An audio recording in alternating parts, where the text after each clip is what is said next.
28 मई 2008 को सब टीवी पर एक सीरियल शुरू हुआ जिसका नाम था तारक मेहता का उल्टा चश्मा। अरे क्यों करते हो आपस में? हर एपिसोड के साथ लोगों को हंसाते हुए और एक नई सीख देते हुए ये सीरियल अब तक 3624 एपिसोड पूरे कर चुका है, जिसकी शायद किसी को उम्मीद नहीं थी। लेकिन आजकल ये सीरियल जिस कारण से हेडलाइन में चल रहा है उसकी भी किसी ने उम्मीद नहीं रही होगी।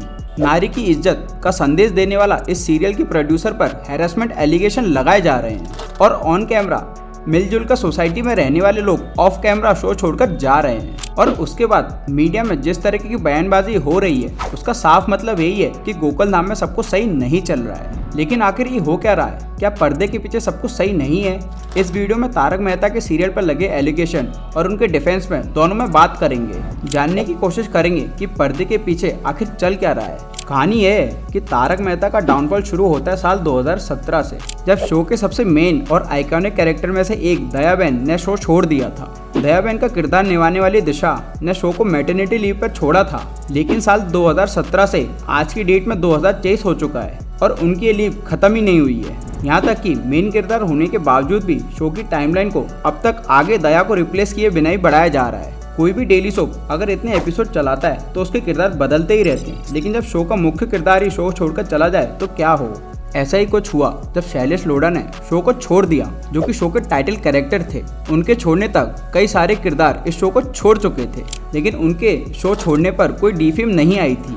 लेकिन शैलेश लोढ़ा के एग्जिट ने सबको हैरान कर दिया था। उनके एग्जिट के बाद कई सारी चीजें सामने आई जो कि दूसरे कैरेक्टर के शो में उतने अहम ना होने के कारण नजर आई थी। सबसे पहले तो सबको ये पता चल गया कि जेठालाल और तारक मेहता शो में दूसरे के जितने करीब हैं, असल में शायद वो उतने करीब नहीं हैं। और यहाँ तक कि न्यूज़पेपर में तब ये आ गया था कि ये दोनों बात नहीं करते। खैर, जब तक आप साथ मिलकर अच्छा काम कर रहे हैं तब तक आप बात करें ना करें उतना फर्क नहीं पड़ता।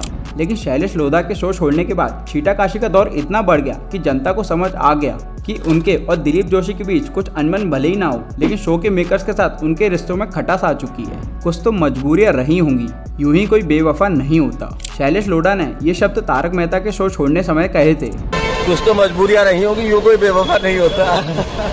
लेकिन आखिर ऐसी क्या मजबूरी थी उनकी? हो सकता है ये सवाल उतना जरूरी भी ना हो, लेकिन अगला सवाल जरूरी भी है और उसे छोड़ा भी नहीं जा सकता। सवाल ये है कि तारक मेहता के शो में महिलाओं के साथ गलत व्यवहार किया जाता है। ये सवाल पहले भी कई अभिनेत्रियों द्वारा उठाया जा चुका है, लेकिन उनकी स्टेटमेंट को उन्होंने खुद महत्व ना देते हुए कभी कानूनी कार्रवाई तक बात पहुंची ही नहीं।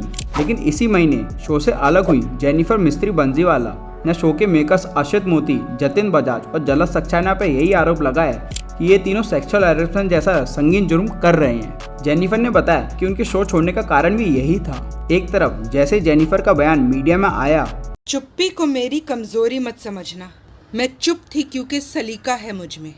खुदा गवाह है कि सच क्या है, याद रख उसके घर में कोई फर्क नहीं है तुझ में और मुझ में। तभी दूसरी तरफ से कई और अभिनेत्रियों ने भी, जिन्होंने तारक मेहता शो में पहले काम किया है, उन्होंने अपना अनुभव बताना शुरू कर दिए। अक्सर ये देखा जाता है जब किसी भी व्यक्ति पर इस तरह के इल्जाम लगते हैं तो उनके सपोर्ट में उतरते हैं और यही बताते हैं कि वे कितने अच्छे इंसान हैं, जबकि यहाँ बिल्कुल उल्टा है। जेनिफर के एलिगेशन के बाद शो में बावरी का कैरेक्टर निभा चुकी मोनिका भदौरिया ने भी बताया कि असित मोदी अपने आर्टिस्ट के साथ सेक्सुअल पार्शलिटी करते हैं और कई महीनों तक बकाया पैसे नहीं मिलते हैं। मोनिका ने बताया उनकी मां की डेथ के बावजूद 7 दिन के अंदर उन्हें शो में वापस आना पड़ा था, वरना उन्हें बाकी के पैसे नहीं दिए जाते। शो में रीता रिपोर्टर का कैरेक्टर प्ले कर चुकी प्रिया आहूजा ने भी बताया कि उनकी शादी के बाद मेकर्स का उनके प्रति व्यवहार बदल गया था। शादी के बाद उन्हें बुरे व्यवहार का सामना करना पड़ा था। इन 3 एक्ट्रेसों के स्टेटमेंट को देखें तो समझ आ जाता है कि तारक मेहता के शो के पर्दे के पीछे सब कुछ सही नहीं चल रहा है। अगर ये तीनों एलिगेशन सिर्फ आरोप हैं, तब किसी भी शो के मेकर्स पर इतने संगीन आरोप लगना और कई आर्टिस्ट से एक अच्छा सिग्नल नहीं है। अगर हम शैलेश लोढ़ा और टप्पू का किरदार निभा चुके राज को भी इसमें जोड़ लें तो एक बात सबसे कॉमन है, वो ये है कि शो के मेकर्स पेमेंट ड्यू रखते हैं और टाइम पर किसी को पैसे नहीं देते हैं। शैलेश लोढ़ा ने इसके अगेंस्ट एफआईआर तक दर्ज करा रखी है। एलिगेशन की बात हमने की थी और कहा था डिफेंस भी जानेंगे। असित मोदी की तरफ से डिफेंस यही दिया गया है कि ये सब कुछ उन्हें और उनके शो को डिफेम करने की कोशिश है और वो जल्दी इसके खिलाफ कई बड़ा एक्शन लेंगे और इन सब के मुंह बंद करा देंगे। हालांकि दोस्तों, वो इन सभी का मुंह बंद कराएं या ना कराएं, असित मोदी को अपना शो जल्दी बंद कर देना चाहिए। अंग्रेजी में एक कहावत है, you either die as a hero और live long as a villain. या तो आप हीरो की तरह मरते हैं या इतना लंबा जीते हैं कि खुद विलन नहीं बनते। समस्या ये है कि ये शो 2008 के पुराने टेम्पलेट पर चल रहा है और 2008 में भले ही उनका टेम्पलेट फ्रेश हो और उनकी कॉमेडी का तरीका लोगों को अच्छा लग रहा हो, लेकिन आज के समय में शो में ना तो कहानी है और ना ही कोई कॉमेडी बची है। आज भी जो लोग ये एपिसोड देख रहे हैं वो नॉस्टैल्जिया से इफेक्टेड हैं और नॉस्टैल्जिया से आपको एक तो एपिसोड की व्यूअरशिप दिला सकती है, शो को दोबारा सुपरहिट नहीं बना सकती। जब लोगों को पर्दे के पीछे चलने वाले अपराधों के बारे में पता चल रहा हो तो संस्कारी शो धरा का धरा रह जाता है। कुल मिलाकर यह कहा जा सकता है कि मेकर्स के लिए एक बहुत बड़ी समस्या बड़ी हो चुकी है। ऑन कैमरा और ऑफ कैमरा दोनों जगह से शो की वैल्यू बचाना काफी मुश्किल नजर आ रहा है, लेकिन अगर शो के मेकर सच में क्लीन हैं तो वे इसे जरूर रिवाइव कर लेंगे। आपको क्या लगता है? हमें कमेंट करके जरूर बताइए।